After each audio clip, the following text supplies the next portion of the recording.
किसान भाइयों नमस्कार, मैं विकास गौड़।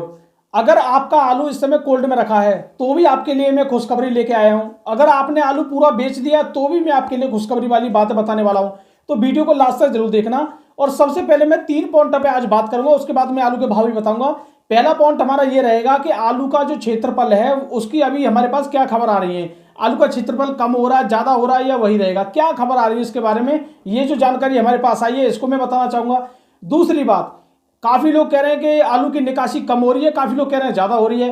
तो इस समय आलू की निकासी उत्तर प्रदेश में किस तरीके से हो रही है इसके बारे में जो रिपोर्ट आ रही है, डेली की हमारे पास जो रिपोर्ट है कुछ कोल्डों की, कि डेली उन कोल्डों में कितना आलू बाहर निकाला जा रहा है, ये सब कुछ रिपोर्ट हमारे पास आई है, तो वो भी मैं आपको बताऊंगा।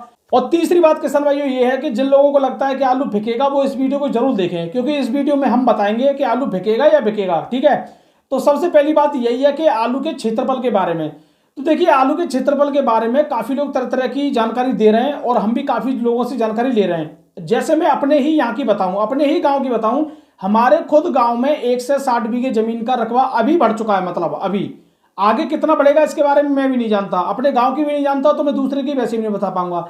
लेकिन जो हमारी काफी लोगों से जानकारी हो रही है, कुछ किसान भी हमें बता रहे हैं, कुछ जगह किसान कम बता रहे हैं, कुछ जगह ज्यादा बता रहे हैं, या कुछ लोगों ने बाकी वाले जो खेत है वो छोड़ दिए, लेकिन दूसरा जो किसान कर रहा है वो भी तो आलू कर रहा है उसमें। तो कुछ लोगों का ये मानना है कि हमारी साइड तो आलू उतना ही रहेगा। जैसे आगरा बेल्ट है, आगरा बेल्ट में आलू आलू होता है तो वहां तो उतना ही होगा। लेकिन जिस साइड आलू के साथ धान की खेती होती है या और भी खेती होती है, उधर की साइड रकबा या क्षेत्रफल आलू का बढ़ रहा है।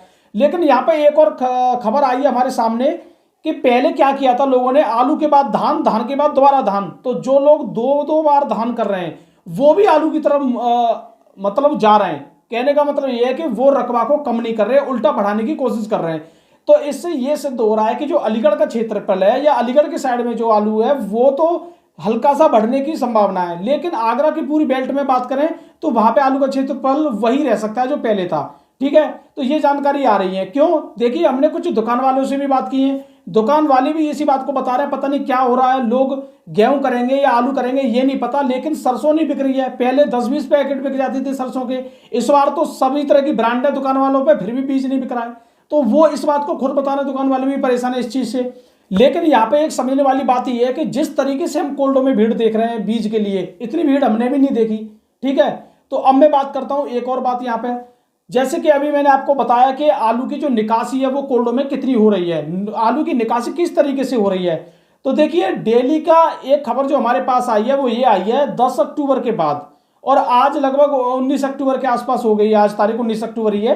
तो यहां तक जो आलू की निकासी है वो डेली का एवरेज आ रहा है 3 से लेकर 4,000 पैकेट पर डे। आप लगा सकते हो, अभी 9 दिन हुए, लेकिन जितना और टाइम आगे जा रहा है और ज्यादा इसकी संख्या बढ़ रही है। पहले यानी 10 अक्टूबर को आलू की जो निकासी हो रही थी बीज की वो केवल 1200-1400 पैकेट हो रही थी, लेकिन 15 अक्टूबर के बाद यही संख्या 3,000-4,000 पैकेट में पहुंच चुकी है। लेकिन अब यह बताया जा रहा है अब 5,000 पैकेट तक की संख्या पहुंच चुकी है।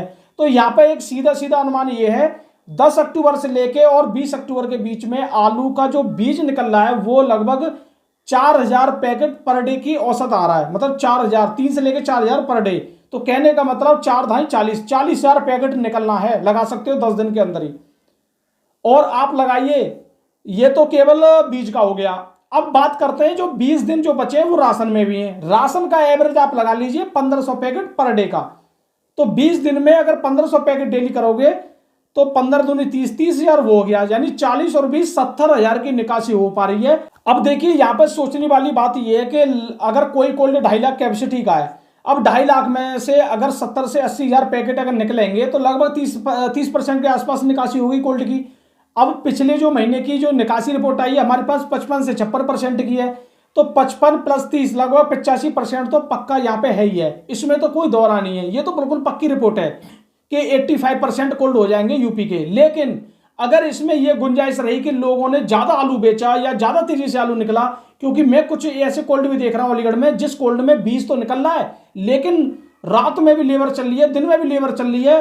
और मैं आपको एक यहाँ पे जरूरी बात बता दूं, आज तो कुछ ऐसा देखा गया है कि जैसे बीज वाले के लिए जो किसान जो जाते हैं कोल्डों में वो जाते हैं 9 बजे करीब, कि 9 बजे कोल्ड खुलेगा, हम 9 बजे अपने आलू को निकलवाएंगे। लेकिन आज जो व्यापारी की गाड़ी है वो सुबह 8 बजे लोडिंग हो रही थी, मतलब बीच में टाइम नहीं मिलेगा। तो सुबह 8 बजे लोडिंग हो रही थी। तो कहने का मतलब ये है कि व्यापारियों का भी आलू लोडिंग हो रहा है। कुछ कोल्डों में तो 3 से लेकर 4 हजार पैकेट व्यापारी के भी लोड हो रहे हैं, 2 हजार लोड हो रहे हैं। कहने का मतलब 2 गाड़ी तो डेली ही लोड हो रही है इतने पे भी व्यापारी की। ठीक है, अब 15% आलू अकेले नवंबर के लिए कैसे काम कर सकता है? और उसमें भी किसी कोल्ड में तो 5% ही बचेगा, किसी में 10% बचेगा, किसी में 12 बचेगा, किसी में 17% बचेगा। सब तरीके की निकासी आएगी, लेकिन ऑल ओवर इंडिया के लिए 15% आलू केवल नवंबर के लिए चाहिए। तो फिर आलू का हुआ क्या? जो लोग आलू फेंकने की बात कर रहे हैं उनकी तो हाँ हालत खराब हो जाएगी। इस वजह से कहते हैं आलू का किसी को कुछ नहीं पता क्या हो सकता है आगे चल के। मान लो नवंबर में ज्यादा इफेक्ट कच्चा आलू नहीं डाल पाया तो फिर क्या होगा? सोचिए इस बात पे। तो भैया ये मैं आपको एक चीज बता रहा हूं, एक चीज सोचने वाली बात बता रहा हूं। इतना इसलिए बता रहा हूं कि आप इतना मत घबराइए कि अब आलू कुछ नहीं, आलू फेंकेगा। इतना जो लोग फेंकने की बात कर रहे हैं इस तरीके से आप मत घबराइए। आलू आपका धीरे धीरे ऐसे ही चलता रहेगा, कोई दिक्कत वाली बात नहीं है। या तो 10-20 रुपए नीचे नीचे या 50 रुपए ऊपर, यही चलेगा। धीरे धीरे अपने बेचते रहिए, कोई भी दिक्कत वाली बात नहीं है। मैं ये भी नहीं कहूंगा कि अपना रोक के बैठे आइए। अब आपको नवंबर में बहुत महंगाई मिलेगी, बहुत तेजी मिलेगी, मिल सकती है, लेकिन मैं बिल्कुल भी इसका समर्थन नहीं करूंगा। ठीक है, क्योंकि देखिए आप बहुत जगह से हो, अलग अलग जगह से हो। आगरा के किसानों का अलग फंडा होता है, अलीगढ़ के किसानों का अलग फंडा है, तुम्हारे फरुखाबाद बेल्ट का अलग फंडा है। अगर फरुखाबाद बेल्ट में कुछ अलग स्थिति चल रही है, आगरा में अलग स्थिति चल रही है, अलीगढ़ में अलग स्थिति चल रही है, तो मैं हर किसान के लिए अलग अलग बता रहा हूं कि आपको धीरे धीरे बेचना भी है, लेकिन डरना नहीं है कि नहीं अब तो खेल खत्म हो जाएगा हमारा। ऐसे नहीं डरना है। जो लोग आपको डरा रहे हैं कि फेंकेगा फेंकेगा, उनकी हालत खराब होने वाली है, टेंशन मत लीजिए इस बात की। लेकिन यहाँ पे एक बात मैं आपको बता दूं, किरनी जो फेंक जाती है, गुल्ली सबसे छोटी होती है, उसकी कोई वैल्यू नहीं है आज की डेट में, क्योंकि वो तो आज भी बिक रही है। 50 रुपए की बिक जाए, 150 रुपए की बिक जाए, 30 रुपए की बिक जाए, 150 रुपए की बिक जाए, कोई भी वैल्यू नहीं है उसकी। वैल्यू है अच्छी क्वालिटी के आलू की। अच्छे क्वालिटी के आलू में अच्छा ही पैसा मिलेगा। लेकिन हाइब्रिड वाले किसानों की भी मैं बात नहीं कर रहा हूं। हाइब्रिड में भी एक दिक्कत ये है, अगर कच्चे आलू की गाड़ी जो आएगी वो भी हाइब्रिड आएगी। वो मार्केट में गाड़ी आते ही ये कह देते हैं हाइब्रिड की वैल्यू नहीं है, अब हाइब्रिड तो कच्चा ही आ रहा है, हम तो कच्चा खाएंगे, इसे क्यों खाएंगे? तो ये भी तो बहुत बड़ी प्रॉब्लम है। अब दूसरी बात, कुछ किसान भाइयों के पास जो हाइब्रिड रखा है वो अपना सोच समझ के निर्णय धीरे धीरे जरूर लें, इसमें कोई दौरा नहीं है। काफी घबराने वाली बात उनको भी नहीं है, लेकिन निर्णय जरूर लें। इस बात को मैं आपको बता रहा हूं, क्योंकि देखिए काफी लोग इस बात को चाह नहीं रहे कि आपको पैसा मिले आलू में। उन्होंने 2023 में शुरुआत से नहीं चाहा। इस बार आलू कोई ज्यादा नहीं था आपके कोल्ड में, बताया गया आपको ज्यादा है। केवल अगर हाइब्रिड आलू नहीं ज्यादा होता तो आपके आलू में मैं कह रहा हूं इतना पैसा मिलता। जो हमने शुरुआत में रिपोर्टिंग की थी वो बिल्कुल सत्य रिपोर्टिंग थी, कोई भी दौरा नहीं था इसमें। लेकिन आप गौर कीजिए, हमने हाइब्रिड आलू की रिपोर्टिंग काफी कम की थी, हाइब्रिड वाले क्षेत्रों की काफी कम रिपोर्टिंग की थी, और यही सबसे बड़ी प्रॉब्लम बनी। हाइब्रिड ही सबसे बड़ी प्रॉब्लम बनी। लेकिन आज सभी किसान जागरूक हो रहे हैं। क्षेत्रफल बढ़ रहा है, हर कोई जान रहा है, क्षेत्रफल कम नहीं हो रहा, उतना तो गढ़ना ही गढ़ना है जितना 25 साल गढ़ा है। किसी किसान पे कोई भी फर्क नहीं है, क्योंकि ज्यादातर किसान ये सोच रहे हैं कि अगर इस साल भी अगर हम आलू कर देते, क्या पता इस साल हमें कोई चांस मिले। मैं आपको एक यहाँ पे खुशखबरी वाली बात बता दूं, गेहूं को काफी लोग नहीं कर रहे हैं। गेहूं में सरकार ने 150 रुपए की एमएसपी और बढ़ा दी है, 2300 रुपए कर दिया है, यानी 2275 रुपए कुंटल अब गेहूं खरीदेगी सरकार। और सरसों में भी 200 रुपए का इजाफा कर दिया सरकार ने। तो गेहूं में तो इजाफा कर रही है सरकार, सही बात है, करना भी चाहिए, क्योंकि गेहूं की इस समय मार्केट में बहुत ज्यादा डिमांड है। युद्ध हो रहे हैं काफी जगह देशों में, तो वहां पे गेहूं की बहुत ज्यादा डिमांड आ रही है। आने वाले टाइम में किसानों को, ये तो सरकार ने 2300 के लमसम एमएसपी रखी है 2275, लेकिन बिकेगा तो इससे ऊपर ही गेहूं। आप देखिए जब से यूक्रेन का युद्ध हुआ है एमएसपी से ऊपर ही गेहूं रहा है, चाहे फसल पे हो चाहे वैसे हो। आज गेहूं 2400 रुपए बिक रहा है, एमएसपी से तो आज भी ऊपर बिक रहा है। तो सोचिए गेहूं में भी कोई नुकसान नहीं है, गेहूं का भूसा भी महंगा रहेगा, गेहूं भी महंगा रहेगा। लेकिन सोचने वाली बात है, हर किसी किसान को अपने लिए तो गेहूं करना ही चाहिए। ठीक है, अब काफी लोग बहाना ये कह देते हैं कि भाई गाय खा जाती है। मैं इस चीज को मान रहा हूं भाई, सरकार इसमें थोड़ी नाकाम रही है गाय वाले मैटर में, लेकिन कोशिश की जा रही है। जैसे हमारे यहाँ पहले गाय रहती थी, हमारे अलीगढ़ में अब गाय काफी कम है। गाय मंडियों में खूब घूमती थी, मंडियों में भी काफी कम है, तो गाय कहीं ना कहीं शिफ्ट की जा रही है। लेकिन अगर सभी किसान अगर एक एक एकड़ अपने खेतों में गेहूं करेंगे तो हो सकता है वो डाइवर्ट हो जाए। सबसे बड़ी प्रॉब्लम ये आती है कि सभी किसानों ने कर दिया आलू, बस एक किसान का खड़ा है गेहूं, उसी की सबसे ज्यादा बुरी हालत है। बस ये प्रॉब्लम है। बाकी सभी किसान अपनी समझदारी से चले, गेहूं भी किसी से कम पड़ने वाला नहीं है, पक्की खेती है। 10,000 रुपए बीघे तो आपको मिलना ही मिल रहा है, लागत काट के 10,000 रुपए बीघे कोई नहीं रोक सकता भाई। गेहूं में आपके भुस में पूरी लागत निकल जाती है गेहूं की, नो टेंशन फ्री। अब बात करते हैं किसान भाइयों आज के आलू के भाव के बारे में। तो सबसे पहले मैं बात करूंगा गुवाहाटी मंडी की। गुवाहाटी मंडी में यूपी का बिका है 12 से लेकर 14 रुपए किलो। वीआईपी क्वालिटी के आलू बिके हैं 14 से लेकर 16 रुपए किलो। एक्स्ट्रा क्वालिटी है तो 17 भी बिका है। फरुखाबाद की बात करें 12 से लेके 15 रुपये किलो। पुणे मंडी की बात करें यूपी का बिका है 12 से लेके 14 रुपये किलो, वीआईपी तो 15 रुपये किलो। मुंबई मंडी में गिरावट देखी जा रही है, अच्छी क्वालिटी का आलू बिके 10 से लेके 12 रुपये किलो, वीआईपी है तो 13 रुपये किलो, और लो क्वालिटी के बिके 8 से लेके 11 रुपये किलो तक। और अब मैं बात करता हूँ बेंगलोर मंडी की। बेंगलोर मंडी में 15 से लेके 16 रुपये किलो, वीआईपी क्वालिटी है तो 17 से लेके 18 रुपये किलो, और डबल वीआईपी तो 19 रुपये किलो। चेन्नई की बात करें 14 से लेके 16 रुपये किलो, लो क्वालिटी के बिके हैं, अच्छी क्वालिटी के 17 से 18, वीआईपी तो 19 रुपये किलो। बाराबंकी की बात करें, बाराबंकी में 300 से लेके 400 रुपये तक ही यहाँ पे आलू बिका है, जो 450 आलू तक यहाँ बिक गया था पहले।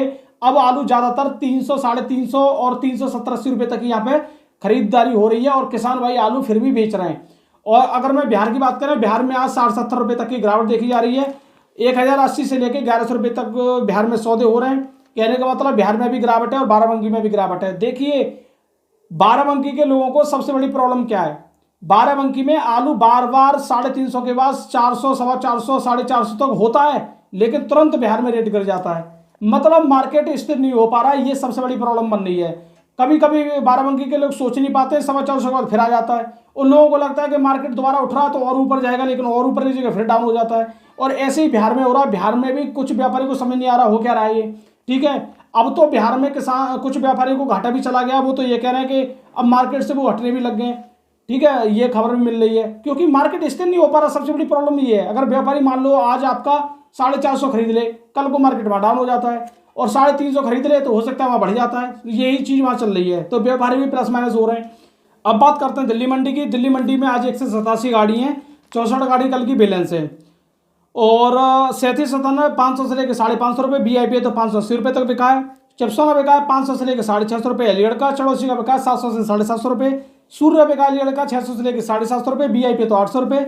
चौड़ौसी बिका है 800 से लेकर 950 रुपये, और मार्का वाले 1000 भी बिक रहे हैं आज भी, कोई दिक्कत नहीं है। हाईब्रिड बिका है 400 से लेकर 500 रुपये।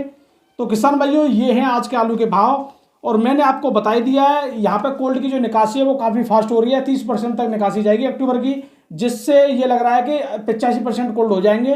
तो 15% आलू बचेगा, आप लगा लीजिए। 15% या तो नवंबर में चला खत्म हो जाएगा, या थोड़ा बहुत दिसंबर में, लेकिन आगरा का आलू दिसंबर तक चलेगा। अलीगढ़ का आलू आपको 10-12 नवंबर तक ही खत्म हो जाएगा, क्योंकि वहाँ पे खत्म नहीं होगा तो व्यापार ये कोल्ड वाले खत्म करा देंगे, ठीक है। 2-4 दिन ही तो ऊपर दे देंगे आपको, लेकिन ये कहने लग जाएंगे 2-4 नवंबर के बाद ही कि चलो सफाई होगी भाई कोल्ड की, तो फिर भी आपको निकालना पड़ जाएगा। तो इस चीज़ को किसान भाइयों देखते हुए मार्केट में कुछ भी हो सकता है, लेकिन जो आलू को फेंकने वाली बात कर रहे थे, मार्केट में आलू इसी रेट में बिक जाना चाहिए। तो किसान भाइयों वीडियो अगर अच्छी लगे तो इस वीडियो को लाइक करें, शेयर करें। मैं विकास गौड़, नमस्कार।